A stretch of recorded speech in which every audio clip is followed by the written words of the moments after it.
I have Sue Gaines here, Sue Bush, today on the podcast from Physique Development. I have the whole crew here, but we're going to do an interview real quick.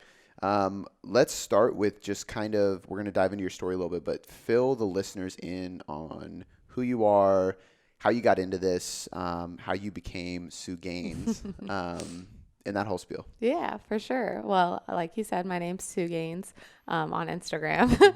My real name is Sue Bush, but I actually got into this, or I can tell the story of how the name Sue Gaines came about because it's kind of a funny story, and it kind of ties into how I got into fitness as well. As in high school, I was trying to find myself, as a lot of high schoolers are, but my parents were pretty strict growing up, which I'm very appreciative of now looking back on it.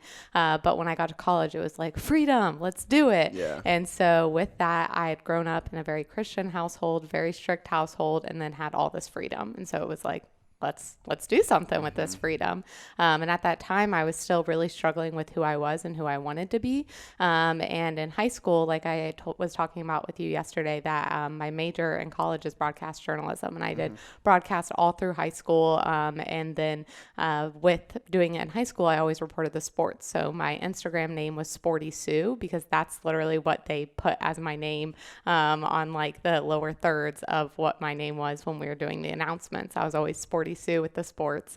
And I also played sports all through high school, so it kind of made sense. And then I got to college and everyone was like, why are you Sporty Sue? You don't do sports. And I was like, oh, okay, time to change it. So I changed it. I'd gone to a 2 Chainz concert with all this freedom that I had. I was going to rap concerts, doing the alcohol, the whole shebang, doing the alcohol.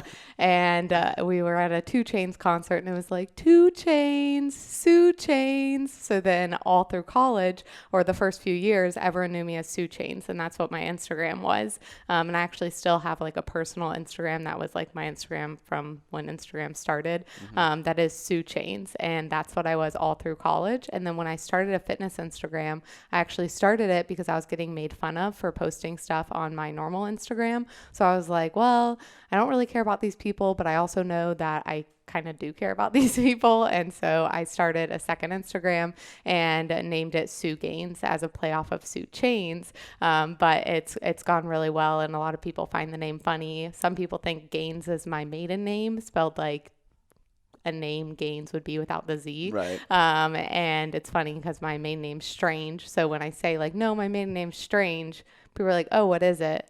I'm like, no, it's Strange. I was literally about that. Like, it's actually Strange. It's actually Strange. Oh, wow. Yeah, I was Sue Strange. Have you ever seen Gotham? Do you ever watch? I haven't, but I get asked if I'm like Doctor Strange and that That's kind like of one of my stuff. favorite shows ever. I'm a huge Batman fan, so Yeah. that's very. It's funny how nicknames will stick with you for so damn long. I know for me, Cody Boom Boom came from sports in high school, and then after high school, people did, like, why is your nickname Cody Boom Boom? And even then, it was like from sports. But I was like, I don't know. I don't even know. The announcer just said it one day, and then it just kind of carried on. Stuck. Yeah. So with that, the Sue Gaines came from the Sue Chainz, and it kind of shows my identity shifting if we want to get really deep into metaphors. Yeah. But like I said, in college, it was this freedom that I never had before. I was going out drinking. I was getting involved in things I probably shouldn't have gotten involved in. And I was really very much so still trying to find my identity. So I had realized that I was getting popularity with being the girl that went out a lot. And so I had a lot of friends or going out friends where I just felt so lonely and I felt so lost. And it was truly the first time that I was alone because I didn't have any family super close by. I didn't have anything. It was just me and I was up to my own devices. And I realized that, hey, the people I'm hanging out with do not have my best interest in mind. I'm really struggling. I don't like how I feel. And no one drinks this much because they love themselves. And so at that point, it was probably a year and a half into college, I like stopped going out cold turkey. I was like, I'm done with this. I don't want this for my life anymore. And at that time, that whole year and a half, I'd been going to the gym, but had no clue what to do with my diet, had really no clue what I was doing in the gym, just what I had learned from sports, which now looking back was very inaccurate as to how I was supposed to go about things. Yes. And I just was like, I'm done with this. I don't need to be doing this. I don't want to be this person anymore. I don't want to wake up at 8 a.m. and feel like I need to drink a fifth of alcohol to go to a tailgate. Like, I don't want to be that person. And so I just stopped going out. I lost all of my friends basically, and it sucked and I was so lonely. But I had actually committed to a prep at that time, which I would tell anyone looking to prep not to just dive into it like that, to have more time training under their belt, to really have more of a full picture. But I knew that that was like my ticket out, because I knew if I spent that money on something that I wouldn't like backtrack. I knew that I wasn't strong enough in who I was or who I wanted to be. I'd always been so molded by the people around me. I had a strong personality and everyone always told me that I was very outgoing, had that personality, but it was something that I just wasn't strong or confident in who I was. And so me committing upfront, I paid for upfront for a coach and everything for my whole prep. And I was like, I don't have any money. I'm a broke college student and I just spent it all. So like, I don't have money to go out. I know if someone asked me to go out, I've already committed to this. This is a coach that like I want to make proud and I want to make myself proud. And so I like used that prep as my way out. And so anytime someone asked me to go out, I was always like, no, I'm busy. I'm doing something else. And that was like the way I was able to be strong enough to kind of get out of that cycle of doing something that didn't bring me joy, that people literally didn't care about me at all. And being able to really start to take that step to being the person I wanted to be. Well, and I think it is actually cool. It's kind of similar to my story. After high school, I had a lot of people who were either doing the same thing or they were off at colleges that I wasn't at. So I felt alone and I was trying to get away from partying and things like that. And I turned to fitness as well. And I think one of the coolest things about it is you turn to like a new sedation that you can control. You can't control what people say, what people do, how parties go, like all those things that happen to you in those situations. It's really out of your control and it's kind of obnoxious. But with training and nutrition, you're literally manipulating your health, your fitness, your physique, and it's all under your control. So it kind of gives you this, it's almost like an empowering sense of independence versus a lonely sense of independence. Does that make sense? Yeah, 100%. And I was actually on Matt McLeod. We actually went to college together. So it's funny that you guys are all friends with him now. And I like watched him turn pro in his federation. And like we went and we were in prep during the same time in college, and really leaned on each other. And we were like gym friends to start off, and just being able to go through that. But we talked about how fitness was that vehicle for both of us to be able to take us to where we needed to. And for so many other people, it can be so many different things. It doesn't have to be fitness for anyone listening, but fitness more than anything, and being able to have something that I can control that was actually bettering me instead of like deteriorating me. But it was also something that showed how capable I was, because again, I was someone that I was really good at school. I was really capable at school, but I didn't know like what I wanted to do. I was such a follower and so lost and so not confident. And I had turned to so many friends and friend groups that literally did not care about me, but I just wanted to feel whole basically. And fitness was something that allowed me to realize how capable I truly was, like picking up a weight and realizing I could lift heavier than that and being able to push myself. And at the end of each day, knowing like I hit my macros or I did my training session, it taught me that discipline, but it also really allowed me to figure out who I was, because I was no longer hiding behind going out or being like this funny person or I wasn't like coping with things anymore. I was actually like digging into it because I was alone. And I had to. I only had myself. So I kind of had to face the music, so to speak, and figure out who I was and who I wanted to be. I love that. Because we're on this topic and we're kind of going into your journey, I want to touch on a few topics with you today that I think will shed light for women listening, because there's a lot of females doing things incorrectly, or there's a lot of men doing things really wrong too. So I don't mean it in that type of way, but from a standpoint of like long-term physique development, since you are a part of physique development, I want to keep that route. And that's why I bring up women, because I think there's so many women who don't take time to build muscle, are afraid to lift heavier weights like you were just talking about, are afraid to commit to a longer period of time to not just lose weight, but go through phases of dieting. And I'd love to hear from you first, what were your biggest mistakes that you made at the beginning?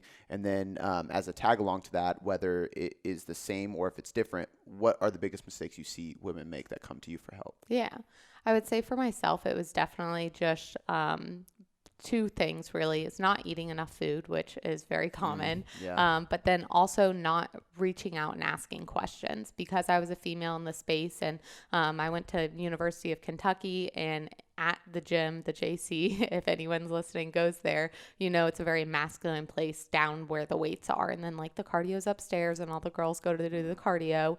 And I know that sounds like a stereotype, but that's how it was. It was very hard for women to kind of break down into the weight section. And when I was breaking into it, I was doing it and I was kind of doing my own thing, but I also was stuck in like not wanting to look weak and not wanting to ask for help and being in a place where I actually needed help. So it was something that I wish I would have like inquired more if someone looked like they knew what they were doing, to ask more questions. But I also did, I was very much so excited by fitness at that time. So I did deep dive into a lot of things. Bodybuilding.com in its prime was something that I went to for the forums, for all of that. I actually did like a bodybuilding, that 250K challenge. You know what's funny about that is like whenever I have this exact conversation with people, I always think like, I wonder how many of us who are friends and coaches now were on the same forums. Yeah. And we didn't realize for sure. it. You know what I mean? Didn't know at all. Because we were all reading all those. Yeah. You know what I mean? And that was like the resource. Yeah. But not eating enough, because I remember I had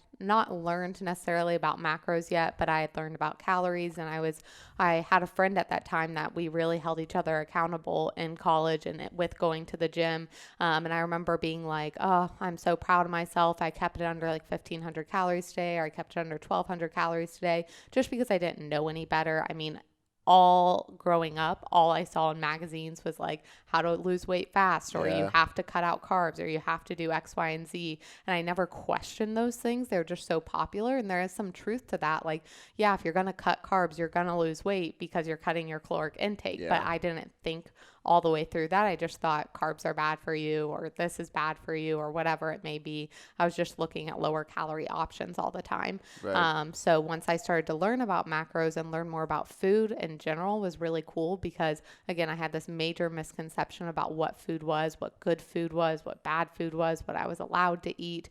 That once I started to learn more and more about macros and learn about food, I went through the like IFYM phase where I just ate like all junk food, and then I kind of learned more, and then we're able to transition into realizing that food isn't the devil. Like, there's not good and bad food, being able to progress from there. And then thankfully, because I had signed up for a prep, I had also done the reverse diet and everything, and had gone through that with a coach to be able to kind of ask questions, use that person as a resource, and to really recognize that there is a time and a place. Because I think also in like very common media, no one talks about the concept of reverse dieting. Like, I didn't know that phrase until I got into like bodybuilding, which I think is really sad, because that's where I see people come to me, is that they diet and then they just go right back to normal eating, which is fine to a certain degree, but then they expect their body just to lose the weight and keep it all off, never gain another pound ever again.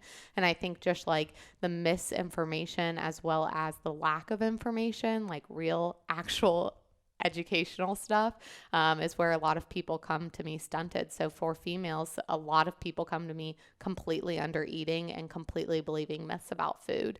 And so it's something that I kind of have to really dig through the first 8 weeks of, even before we get into anything, of being able to like clean slate, build it back up, and then get to a good spot. I love everything you just said, because one, it's a big passion of mine to talk about periodization of nutrition with everybody. And I think that it's for so long, it's getting better now, but for so long it's been like, if you are in bodybuilding, then you do periodize your nutrition to have an off season, a reverse dieting phase, all these things. If you are an athlete, CrossFit, football, whatever, you periodize training, weightlifter, periodize training, but nobody in general pop that just wants a fat loss ever periodizes it. Even like advanced gen pop, like me technically is that, because I don't compete. But you still need to reverse diet. You still need to recover. And another thing I talk about is a priming phase. And it's the same thing you just said. We spend at least a couple weeks, but sometimes it's 2 months of just trying to build your habits, build your consistency, get you to a good caloric base before we start pulling calories, get you feeling right and understanding the system before we start slashing calories. So it's really good that people like us are coming out and talking about this stuff. What is the importance of phasing a diet and phasing training as well for women? Because I think that something that's starting to become more popular, and I think you're a perfect example to be able to like shed light on this, and more than me, because I'm a male, so I can say just build muscle, and people are like, yeah, okay. But like, I get a lot of questions about spending time building muscle, spending time at maintenance, letting the scale go up a little bit for women, and how that scares them and how they're afraid to jump into that process. But I mean, you're a perfect example where it's like you do spend time trying to maintain or trying to build muscle, trying to gain a little bit of weight, and you look great. So it's not like you're welcome. And you're about to get on stage now. But it's part of the process. And I think like if we look at everything you just said, I mean, that's years of process for you, right? Years of education and trial and error and trying different things and phases. So people expecting, I had that post where it was like, if you gained weight in 4 years, why do you expect to lose it in 4 weeks? And it's like, people need to constantly have that message. So back to the question, like the importance of phasing these training and nutrition for women to actually get where they want to be. Yeah. I would say a big part of it is just being able to realize that there's more to life than fitness.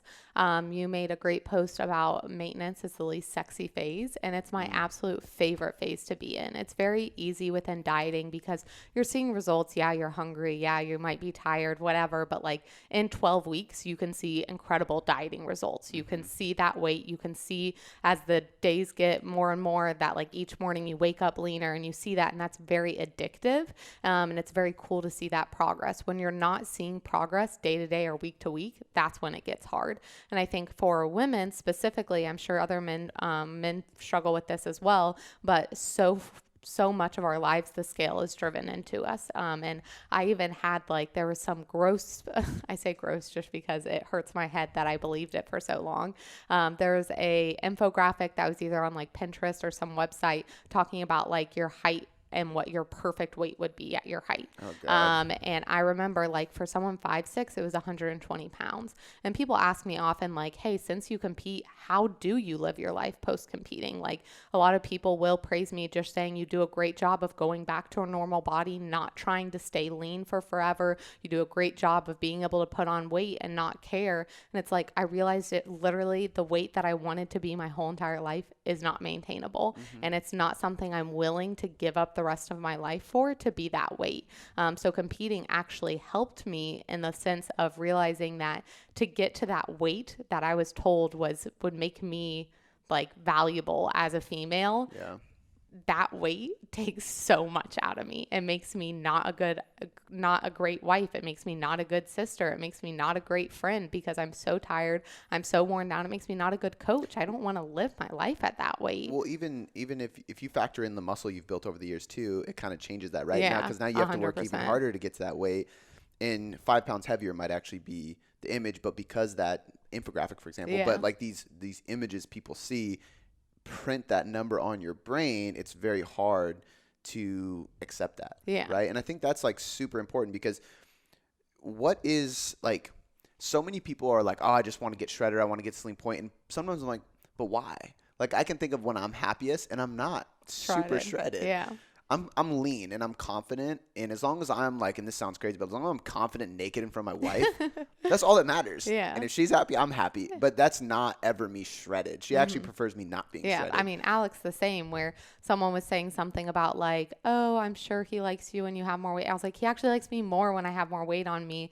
Not only because like now when he hugs me, he says like my sternum digs into him and he's like, you're like hugging a brick wall. Like you're not nice to hug. Yeah. He's like, we were on the couch the other day and he tried to like lean his head on my shoulder and he was like, that's not comfortable. That's just like muscle or bone poking out. Where like he doesn't like me at that. Not that he doesn't like me. He likes me more with a little bit more weight on me. Not only do I have more energy, I have more time to do things, I have more flexibility within my life. So the biggest thing within women and dieting is that like I have clients that come to me and they're like, I've been in some sort of diet since I was 17, since I was 16, and they've never taken time away from dieting. And the big thing, and that's why I say like that primer time where I'm really nailing things down, first going into a dieting phase when you have really high hunger, when you don't have different variables locked down, like your sleep, like stress management, like getting water in, like even just getting actual nutrient dense foods in, going in, or digestion is messed up. Going into a dieting phase is not going to be advantageous. It's not going to be optimal. And it's also something that I need your mentality to be in a spot where you're mainly happy with where you're at and you want to progress. Because if you start a dieting phase from absolute loathing of your body, you're never going to be happy. It's never going to be good enough for you. I said something on a podcast that said, you won't, it was about getting a 6-pack, and it was basically like a 6-pack won't make you love yourself loving yourself will help you get a six pack or something along those lines. And it's kind of the same thing, Body right? follows the mind. Exactly. And I think that's super important. And I also think that people could actually be happier. Like, cause you talk about your off season weight, like when you gain weight, that's still relatively lean. And I think people forget because they see social media, and they will see a picture. And that's why, like, if you look at like all the pictures I take with photo shoots, I'm never shirtless. I'm always, cause like my arms always stay lean. Very rarely am I shirtless because I don't stay shredded all the time. And I think people see pictures of people who take a million photos shirtless and then they just spread them out. And they think that's how they sustain themselves, but it's not. And I think people could be happier, a little bit heavier than what their ideal images if they just allowed themselves to like be in that phase for a little bit. Does that make sense? And also recognizing that the scale doesn't have to hold that all. So Yeah. I have pictures and I try to post them. I always like forget that people get in this headspace, but I try to post pictures of like me a few years ago at 130 pounds, me now at 130 pounds. Like I look night and day different. I do not look like the same person whatsoever. But if I only looked at the scale, I would be like 4 years have passed. I've seen no progress.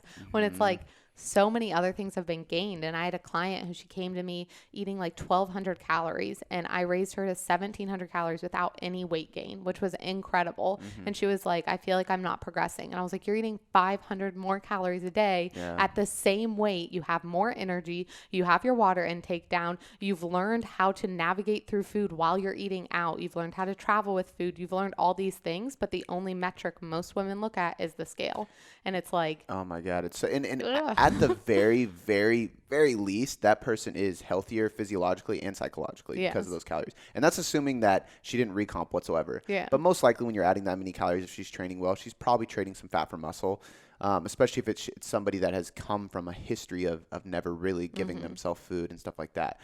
And that's actually one of the things I really want to touch on with you too, is like the importance of building muscle as a female too, and maybe some more realistic perspectives with it, whether that's how much weight you should be gaining, like how often to be doing this, how hard you should be pushing the gym. I see a lot of women that do a lot of circuit training and stuff, and I try to convince them to like go in the gym, build some strength, and like really put some weight on the bar, like try to get stronger and progressively overload, because I think that people see like an athlete's body, and you having that picture of 4-year difference is perfect. Cliff Wilson had a really good one he posted the other day, and it was like 17-month difference, same weight, and the lady looked night and day different.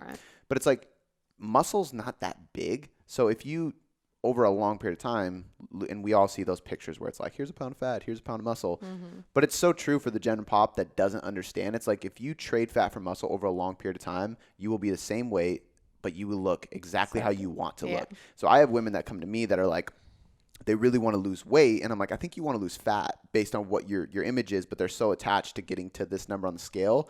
Then they get there and they're like, I'm not there yet. I'm not there yet. I want to lose a little bit more here. I want to look more toned. Yeah. So like maybe we talk on that, like almost like, I hate to say this, like stubborn body fat, but like getting to that level where, because I'll have women that will get to that point where they're at their goal weight, but they don't look the way they look. And I'm like, hey, in order to lose that stubborn fat, you actually need to reverse, maintain, and then build muscle, and then come back to a cut months and months and months down the road. Do you agree with that? And can you explain on how important that is? Yeah, I try to be as upfront and honest with clients as possible with it when it comes to weight loss phases, is the fact that first, I'm not going to keep you in a 6-month weight loss phase or in a dieting phase. As Gen Pop, you don't need that. I mean, as competitors, I try not to make it 6+ months because that's hard on you. That's hard on you in so many different ways, and that can cause lasting effects when you're in that for so long. But it's also something of the fact of oftentimes you can't just reach your goals in one dieting phase. My goals, my dieting phase 4+ years ago, I didn't reach my goals in that dieting phase. And now 4, 5, 6 years down the road, I'm still trying to accomplish that. Not to discourage you and say it's going to take 6 years, but for my specific goals within bodybuilding and competitions, it does. But if I would have just gotten to that first dieting phase and been like, I don't look the way I want to, I should just keep dieting, that would have messed me up, so to speak, so much more, because I would be chasing after something that wasn't possible going in that direction. It's like you're trying to get to Alaska and you keep going south and you're just like, why am I not getting there? And it's like, because you didn't take a second to map it out, like you talk about with periodization. And I think that a lot of people start to think like, oh, I don't want to like bulk and gain all this weight. It doesn't have to be that. And as long as you keep that open dialogue with your coach, especially when someone's like, I'm already not feeling the best, I still have more weight to lose. For example, I just had a client, she lost 18 pounds in a 25-week dieting phase. I really pushed her. We lost 18 pounds. She still has another 20 pounds to lose. I was like, we can't lose that 20 pounds in this dieting phase. Yeah. And she was very receptive to it because I was upfront from the beginning. We're going to need more than one dieting phase. And we had taken diet breaks along that 25 weeks. She had traveled. She had done other stuff. We had gone about it in the right way, but it was just in the spot where it wasn't going to be beneficial for us. And so what we did is I raised food, and we are now trying to figure out where maintenance is for her. Her weight hasn't spiked a huge bunch. I mean, if we're talking about how much weight should I gain, I would say like you can still gain that 5 to 10 pounds, but it's going to look different on your body, especially if you're periodizing training alongside with it. If you're being smart about things, like it can look really good. Well, it's water, general glycogen. glycogen. And I always tell people too, is like, you have more food. So literally more food's in your stomach. That's going to weigh. Every time you eat more food, typically that's going to lead to more condiments or seasonings, which means more salt. Salt pulls in water. Carbs pull in water. Like, you're going to weigh more. So like, but that's not like, oh, you just added 5 pounds of fat. Yeah, and people really need to be aware of that. And so we've been able to increase her food a little bit, and we'll be in this phase for a little bit of time. I'm not trying to push the envelope and push food so high that she gains this astronomical amount of weight that she feels uncomfortable. I'm just trying to get food and systems in the best place to respond. Because when we talk about things, we want to do things the most optimally. No one wants to sit and tread water for forever. They actually want to get to their destination. Yeah. And so being able to do it in a way that's not treading water is going to be the best. And I think that as coaches, we need to do a better job of vocalizing it instead of trying to like make the client happy or assuming they know what we know, is being able to say like, hey, you're going to need more than one dieting phase. We're going to need to do it in this part. And that helps them mentally kind of realize where they're at, not feel like they're always failing because they're not reaching their goal, but also be able to put them in the spot where, again, recognizing that it's not just their weight that matters in life. And I really like to take that whole picture approach, because for clients, it's like they're like, well, I can keep it up. I can keep dieting. And it's like, where's your quality of life? That's what we need to assess right this second. If your quality of life is shit, your body weight doesn't matter whatsoever. It doesn't. If you've ostracized everyone in your life because you're a pain to be around, because you're dieting and you've made all these restrictions on yourself, like that doesn't matter. It no longer matters. So really being able to vocalize it to them and put the game plan together and say like, hey, this is subject to change, this game plan I just laid out for these next few months, but this is where my head's going. We'll have open conversation about it and be able to kind of circle back to this and where we're at. But being able to recognize like, you don't need to push food an astronomical amount. I mean, to gain muscle, I was in a slight surplus most of my off season. I had pushed into a very high surplus. I realized that my digestion feedback wasn't as good. I wasn't performing as well in the gym. I made it a more made it more of a maintenance / conservative surplus. I was able to perform better in the gym, better digestion. And I was in that phase for over a year. I didn't diet for over a year. And it was so great, not only for my quality of life to kind of get back to normal, make sure my hormones were all in a good spot, but also being able to set myself up for the next time I diet to be in the best spot. Because oftentimes people don't think about that mental taxation of dieting. Like, you can't just diet into oblivion. It's diet fatigue. Yeah, it freaking taxes you. And so being able to like be ready to diet again and be excited instead of dragging your feet, because that pulls into what weight you're going to lose. Like, people don't think about that. If you're constantly reminding yourself how tired you are, like how much it sucks to diet and all that, that plays into what your dieting results are going to be. Yeah. And so your body follows your mind, your mentality plays a whole role in it, as well as how your hormones adapt to that for long-term dieting. And so really being able to bring it full circle, look at the full picture, look at what your quality of life is. 0.9% of clients come to me, I want to lose weight, or I want to do this. And it's like, first, you're not in the place to lose weight. And if you are in the place to lose weight, we can't diet for forever. Yeah. So let's put together a game plan, and let's recognize that being in maintenance doesn't mean that you gave up or that you lost or that you're going to get fat. It means that you're setting yourself up for success, because you're not looking at this as just a means to an end, point A to point B. It's looking at your life. I love that. I think that one of the most important things that like coaches can be doing, and it's surprising to me that people will like, they'll sign up with us and they'll work with us, and they're like, almost shocked when we first start going because we go, hey, like we're going to take you through this priming phase. It's probably going to be this long. It's subject to change, but this is where we're at here. After we get done with that, we're going to go into what we call a progressive phase. This is where we're actually going to attack fat loss and we're going to try to lose weight and we're going to put you in a deficit. We're going to have periodized diet breaks this often. Most likely, we're going to follow biofeedback and kind of change that depending on it is. Eventually, we'll get to a recovery phase where we got to get you out of it. And I always tell people like 6 months is probably the longest I'll push for most people. And that's with diet breaks including, but I usually say like, hey, we're probably going to stop between the 12 to 16 week mark, no matter what. So like you said with your client earlier, it's like, even if you're not at your goal yet, I'm going to use this time to build you to maintenance as like an insurance policy. So we don't just keep pressing and then you stop checking in, you start binging, you fall off, and I don't know what's going on, but it's because that fatigue from the diet just accumulated to a level that you don't understand. I think with a competitor, it's a little bit different because you can wake up and be like, oh shit, this is getting to me.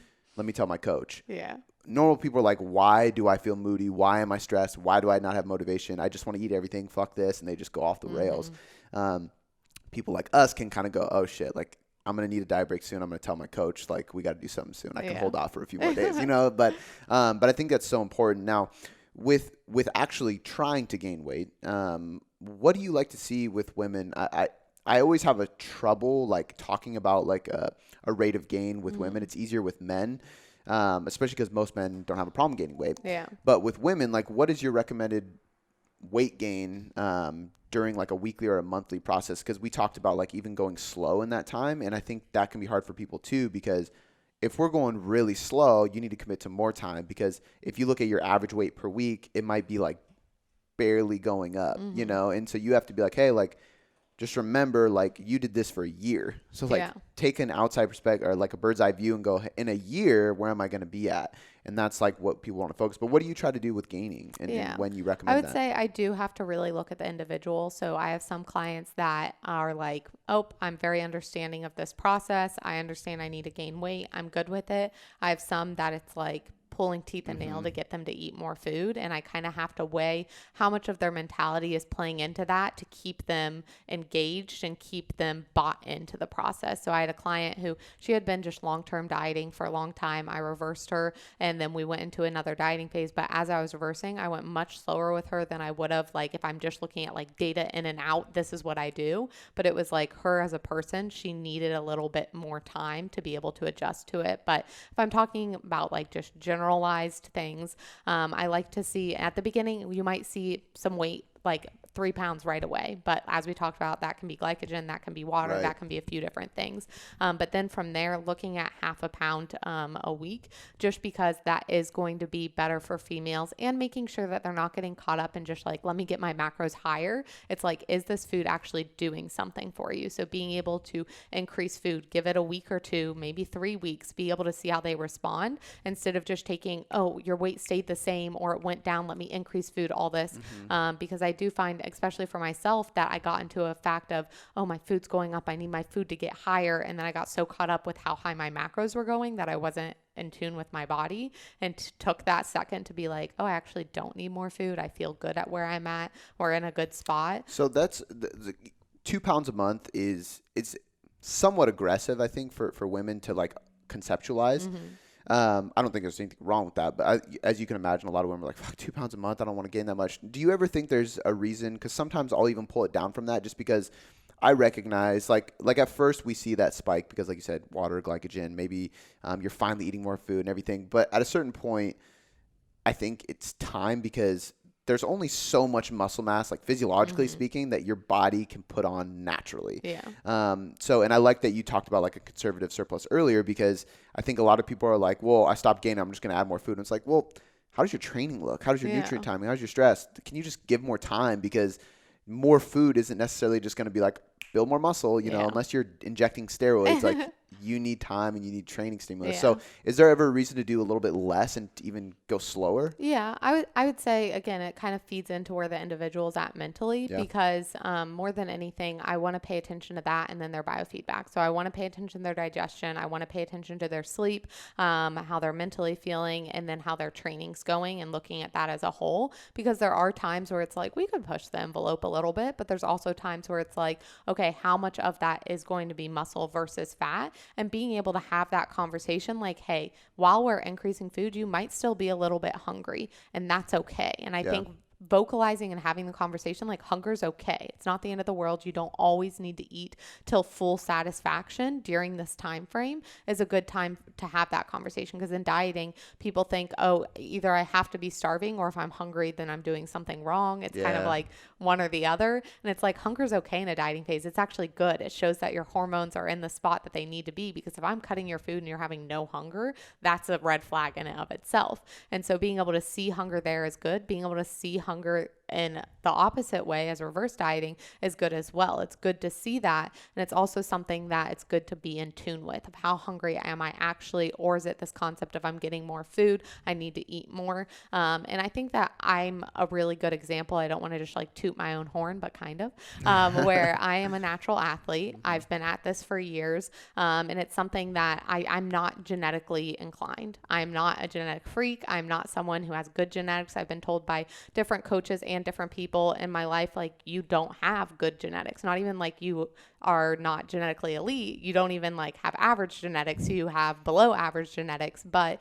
you are constantly working with your genetics instead of using it as an excuse or working against them, recognizing what I'm capable of and investing time in that. And like you talked about, the only thing standing between me and my goals from 4 years ago is time. I have the same work ethic. Maybe I'm a little bit more intelligent, or I'd hope so.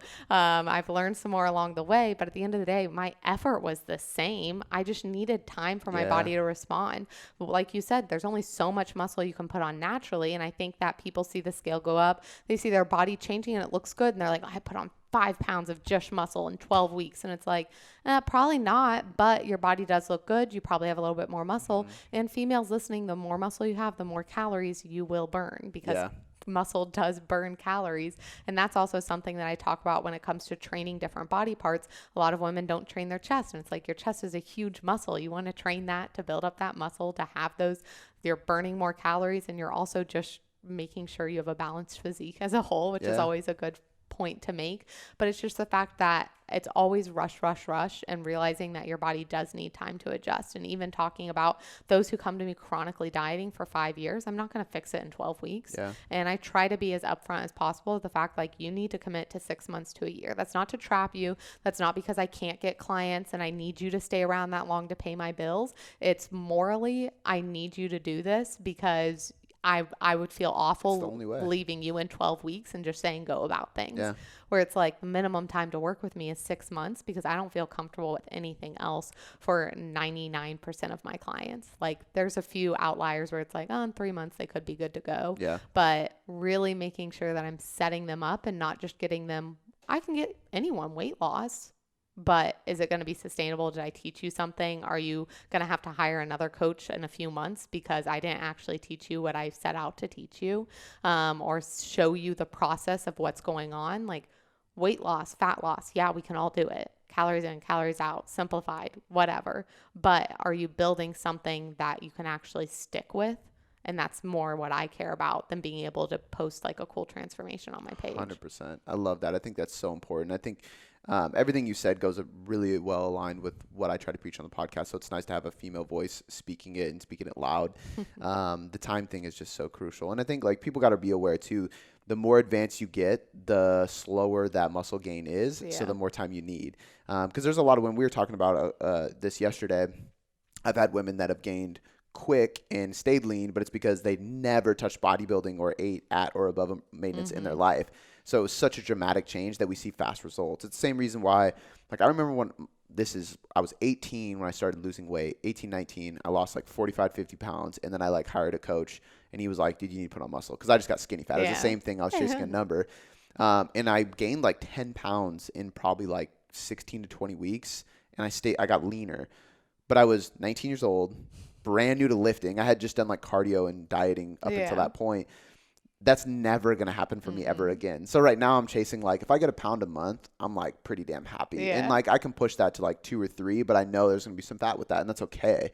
But I think people need to be aware, like, actually the more experience you get, the smarter you get, the more time you invest, the longer it takes, the more patience you have to get. So I'm glad that we touched on that too. Is there anything else that you want to kind of leave the people with like one final piece of advice for all the women listening who are chasing a better physique and who are seeing these Instagram models and athletes that they aspire to look like, but maybe are a little impatient? Yeah, I would say first is to kind of address where you're at, where you want to be. Make sure you have that outline of what your goals are, but also being able to take into account what's going on in your life. So I had a client who recently got married. She wanted to start a prep right after she got married. And I was like, I'd like you to take a second to kind of address, is it going to be the best time for your marriage to be able to start a prep right now? Because I can tell you, like, a prep is stressful in a relationship. And I think that you're going to want to enjoy some time with your husband. And like a month after her wedding, she was like, you were so right. I don't want to do that. I want to be able to enjoy this and then go into a prep. So be able to look at your goals, but also look at the timeline of your life and kind of what that looks like. And more than anything, being able to recognize that it's not a race. I know so many people say it's about the journey, X, Y, and Z. It's not about the destination, but it truly, when you look back at it, you're not going to look back in 10 years and be like, oh, it took me 12 weeks to lose 20 pounds or whatever. You're going to think, oh, I lost the weight and I kept it off, and I'm looking back 10 years later and feeling good about that. Instead of trying to cut corners and figure out what works best for someone else, applying that to your life. That's what I struggled with for so long, was taking what someone whose body I wanted to acquire, trying to copy everything that they were doing, and constantly struggling because I wasn't reaching my goals. When I didn't look at how their life differed from me, how our mentality is different, how our activity levels were, so many different things I didn't look at. I just looked at, she has a physique I want, I'm going to do exactly what she does. So being able to, and when clients ask me for suggestions, even on what food should I eat? I'm like, it doesn't matter what I eat. It matters what you eat and if you like what you eat. So what do you eat for breakfast? Well, like, don't worry about it. Don't worry about it. It doesn't matter.